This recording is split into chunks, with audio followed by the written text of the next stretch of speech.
Ibimaramare n'inzigo y'inzikira ni vyahanini biriko bituma bamwe mu bihangange vy'umugambwe uri ku butegetsi CNDD-FDD n'inzego zigendereza batawakuba kukaba nkako ivy'uruhande rwa leta ruserukiwe na Ndagijimana Charles aramutswe ishirahamwe Sukabu rifise imitahe mu bitarukira rwagiriza muganga Sahabo Christophe. Uretse ko bigaragaza ko leta iriko iratoteza uyo muganga, biranaboneka ko leta yabuze ingene isokora kuvyo itigeze ihengeshanya gushikiriza mu kuvuga ko ari ifise imitahe myinshi muri ivyo bitaro. Ivyo ikaba yabivuga mu ntumbero yo kwigarurira ku nguvu ibitarukira.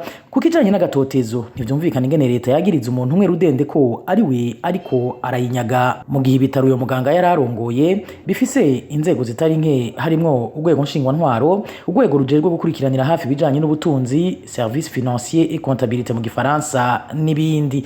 None nimba leta yagiriza muganga Sahabo Christophe kunyuruza amamiliyaridi n'amamiliyaridi, yoba yabikoze aciye he ko atari we yarajejwe ubutunzi? Ico bikoze amakuru yo kwizera RP ifise amenyesha ko rwanku rwatanguye inyuma yaho uyo muganga arahiriye akarengwa guha bamwe mu bihangange vy'umuganga uri ku butegetsi igice c'imfashanyo igihugu c'Ubudagi cari cahaye ibitarukira ngo asahirize mu mugambi wo kurwanya ikiza ca COVID-19. Ayo mafaranga ariko leta ikaba yaruhiye kuyatwara ibanje gupfunga muganga Christophe Sahabo, ivyatumye igihugu c'Ubudagi gisubira ku gice ca kabiri c'iyo mfashanyo cari cemereye ivyo bitaro. Ikigira kabiri kijanye vyagirije leta yatanze nkuko vyagiye birashikirizwa n'uruhande rwa leta. Muganga Sahabo yagirijwe gukoresha impapuro z'impimbano hamwe no kunyuruza amafaranga miliyoni 178 z'amafaranga y'amanyaburaya. Ayo mafaranga angana n'imiliyaridi 1,500 z'amarundi. Ivyo vyagirije uretse ko vyavuzwe ku munwa gusa, nta cemezo na kimwe leta yigeze itanga kuko n'amabanki ibitarukira